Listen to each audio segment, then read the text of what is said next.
Okay, class, today we'll be learning about two-step linear equations, but first we need to review what we learned yesterday on one-step equations. So here's your warm-up, and after you're finished, I will review it with you when you're done.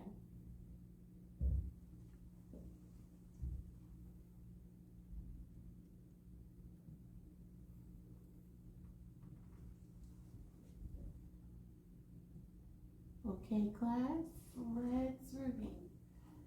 So, we need to solve for x, so we need to get the 6 over to the other side. So what would we do to do that? That's right, subtract. So subtract, we will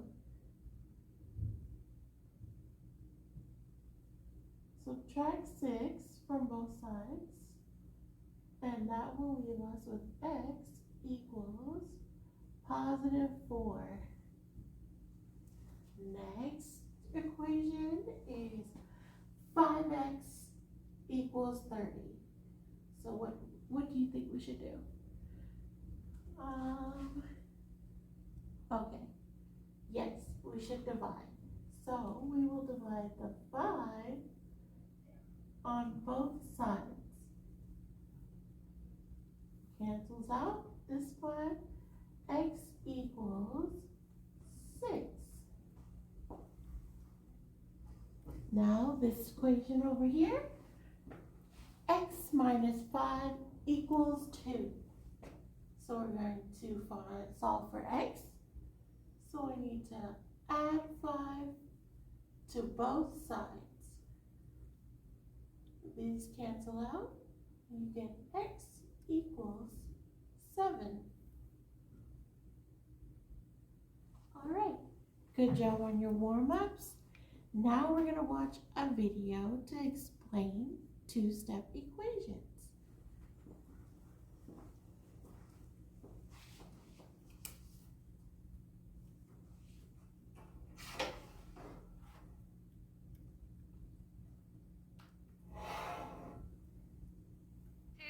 What's your problem? The show where we solve all of your problems. So every time I clean my room.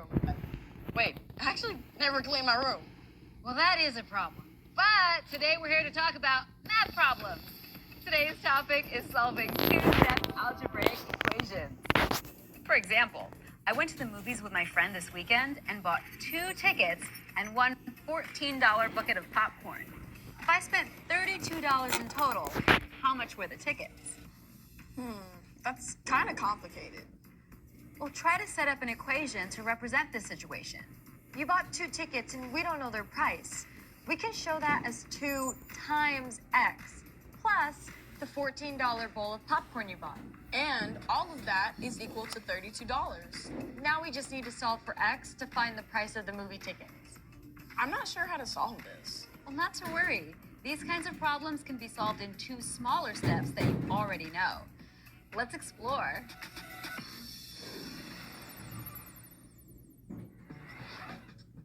Today, we'll be solving algebraic equations in 2 steps. So let's briefly review what we already know about algebraic equations.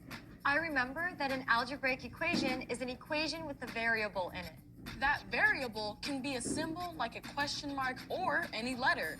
The variable stands for an unknown number, and the goal is to solve for that unknown. The most common letter is x, but it can be any other letter. I also remember that when we write 3 followed by x, it means the same thing as 3 times x.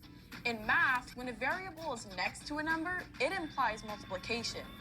We usually show it this way because if we show it as 3 times x, you might confuse the multiplication sign with the variable x. Very true.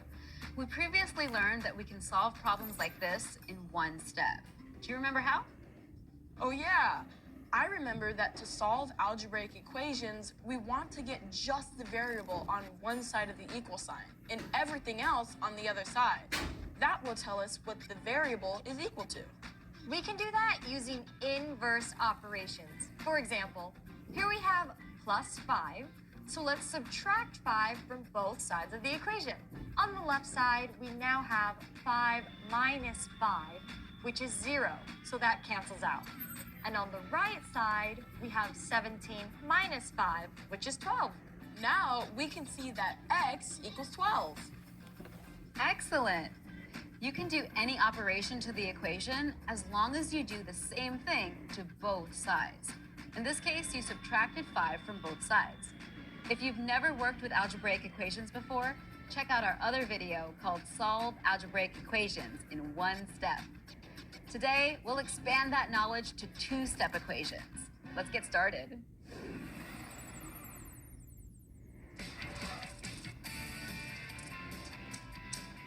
Let's see how solving 2-step algebraic equations can help you start a business. Can we be professional spies? No. You rake leaves. We could be undercover spies raking leaves. Sure. Let's say you'll charge $4 for every hour you work, plus a flat fee of $3 just for showing up. If you ended the day with $23, how many hours did you work? We can represent this as the equation 4x plus 3 equals 23, where x is the number of hours we work. That's right. Now, how would we solve that equation? I remember that to solve a one-step equation, you can do the inverse operation on both sides of the equation.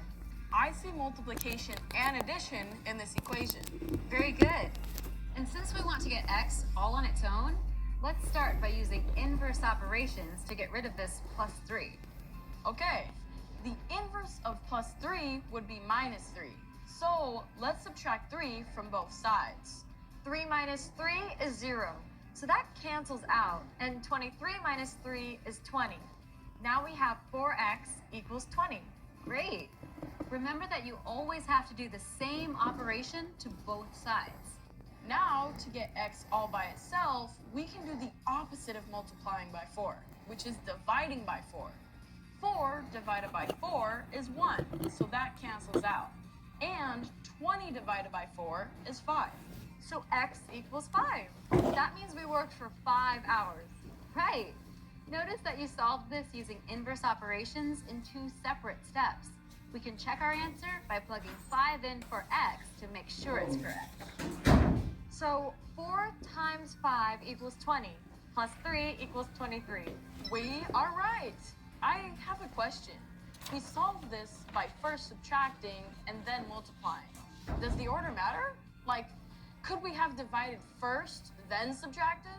That's a great question. Give it a try to find out. Okay, so here's our initial problem. 4x plus 3 equals 23. This time, let's start by dividing both sides of the equation by 4. That makes 4x over 4 plus 3/4 equals 23/4. And 4/4 is just 1, so that cancels out, leaving x plus 3/4 equals 24/4. Now we just subtract 3/4 from both sides. 3/4 minus 3/4 is 0, so that cancels out. And 23/4 minus 3/4 is 24, which is the same as 5. So x equals 5. We got the same answer. But that took more time. So it seems like the order does not matter, but it's more efficient to add and subtract first. Yes. Great work. Speaking of work, Oh, okay. All right.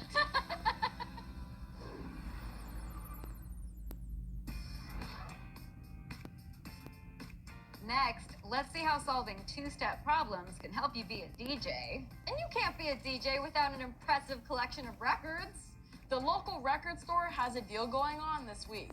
I bought 5 records and got $7 off on my order. If I spent $98, how much was each record?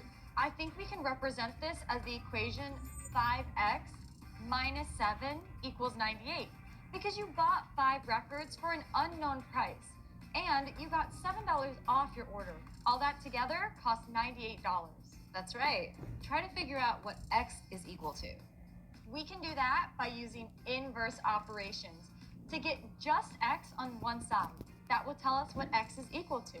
In this problem, we have multiplication and subtraction. Let's solve it one step at a time. We can start by getting rid of this minus 7. The inverse of that is plus 7. So let's add 7 to both sides. Minus 7 plus 7 is 0. So that cancels out. And on the other side, 98 plus 7 is 105. Now we have 5x equals 105. Since we have 5 times x here, we can divide both sides by 5 to make that cancel out. 5 divided by 5 is 1. So that cancels out. And on the other side, 105 divided by 5 is 21. So x equals 21. That means each record cost me $21. That's a sweet deal. Nice. And you just solved this in 2 steps using inverse operations. You could have divided first, but as we saw before, it's more efficient to add or subtract first. Can we hear those records, Amari? Sure thing. Here goes nothing. Okay.